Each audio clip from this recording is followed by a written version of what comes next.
If something comes out of nowhere and it's suddenly everywhere, it's the agenda. They want to create a hive human mind where basically you're just a computer terminal with no real individuality. I've refused to acquiesce to any of the diktats. Do you think more people should refuse to do it? Because otherwise, how will we ever make a change? It can't just be you.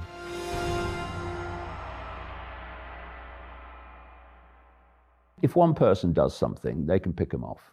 But when very large numbers of people do it together, you see where the real power is. And it's not with these people in government and the psychopaths behind them. It's a matter of doing it in numbers, and to start that rolling, someone's got to start it, because then we'll see where the power is. And it's not with the authorities. People are frightened of authority. They're frightened of challenging authority and not obeying authority, because that's what we're programmed purposely to do. You come out of the womb and very soon you're sitting at a desk and an authority figure is telling you what you can do and can't do, when you can eat, when you can talk, when you can go to the toilet, and all these other things that happen once you enter the school system. And then there are punishments and rewards for obeying authority or not obeying authority all the way through your formative years, because they are preparing you for life to be acquiescent to authority and to fear challenging authority. There's no need to fight the government or fight the cult behind government. There's no need to go on protests and wave banners. No need for any of that. You just need to say, no, I'm not doing it. We're not doing it. And then you'll see where the real power is, because you'll realize that enforcing it without our acquiescence is impossible. Now is the time to say no. And that's all it takes. No. If the 1% was basically going to get control, it had to rebrand itself as the supporters of the other 99%. And you do that via the left, not the right, from the perception of the population.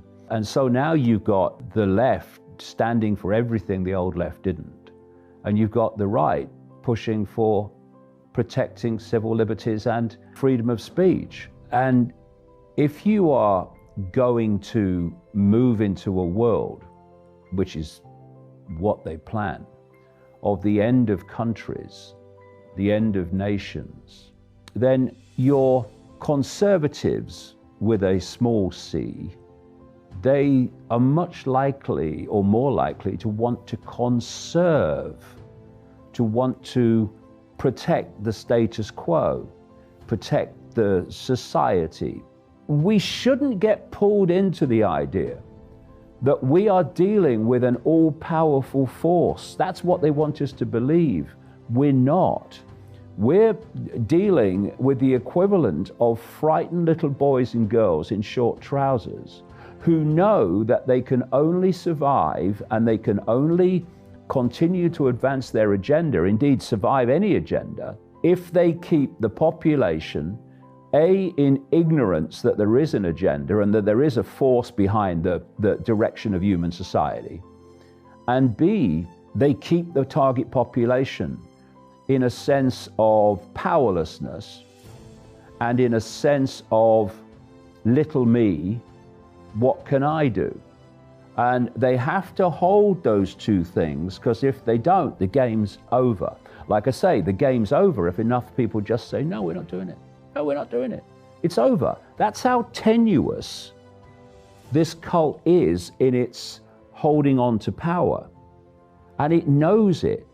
It knows that its power and its agenda can fall in a ridiculously short time if the perceptions of humanity change and if there's any free flow of information to expose and unravel its ludicrous narratives that we're supposed to believe. And this is a very dangerous time for this cult. Although it seems to hold the aces, it likes to think it does, it's a very dangerous time, because There is the mentality which can be incredibly powerful and world-changing of nothing left to lose.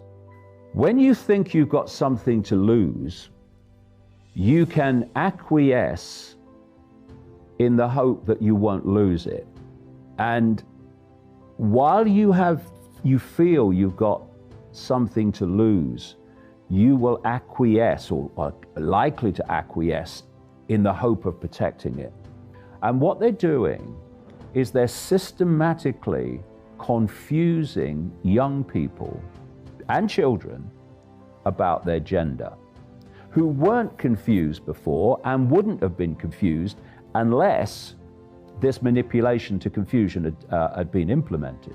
And the process is to confuse gender on the road to fusing gender to the no gender human. Why acquiescence is so important.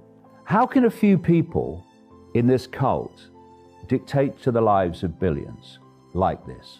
Think of a pyramid. The top of the pyramid, you've got the cult. Tiny few people in relation to the population.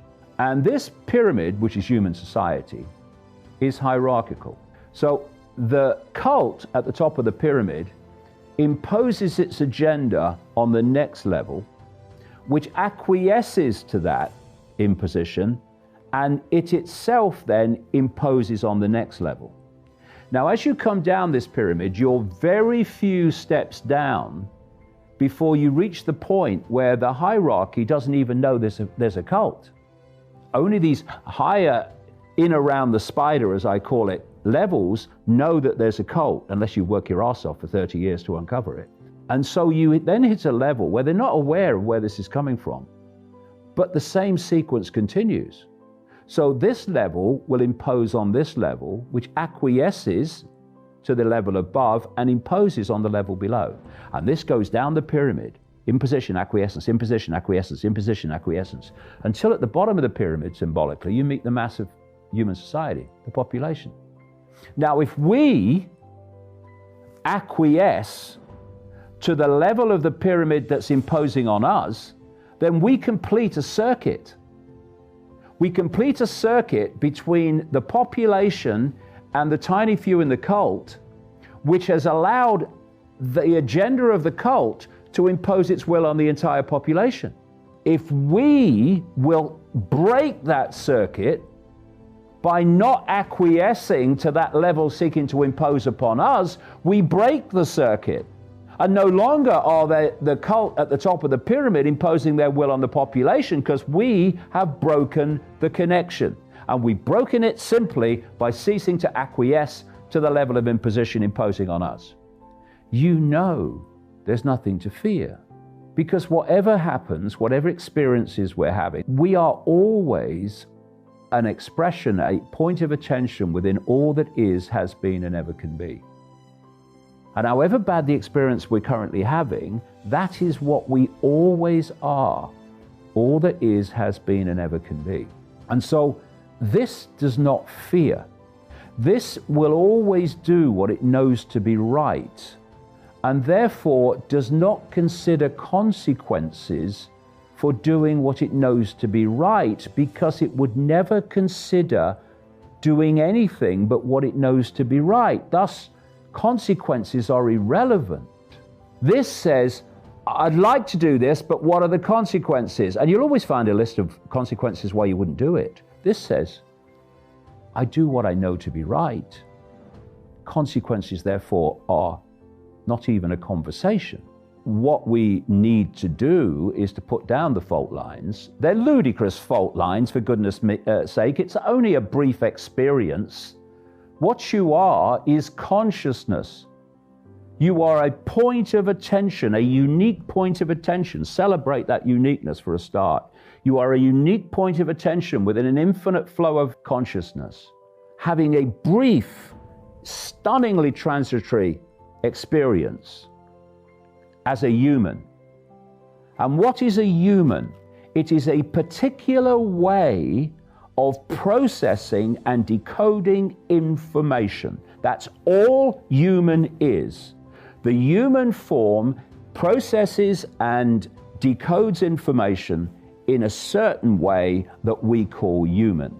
So when near-death experiences leave the body and leave that processing, decoding system that I call the biological computer, their reality dramatically changes. Stop identifying with labels. They are a brief experience. Even your name is a brief experience. You are the consciousness having the experience. So when someone says to you, who are you? You are all that is, has been, and ever can be, having an experience.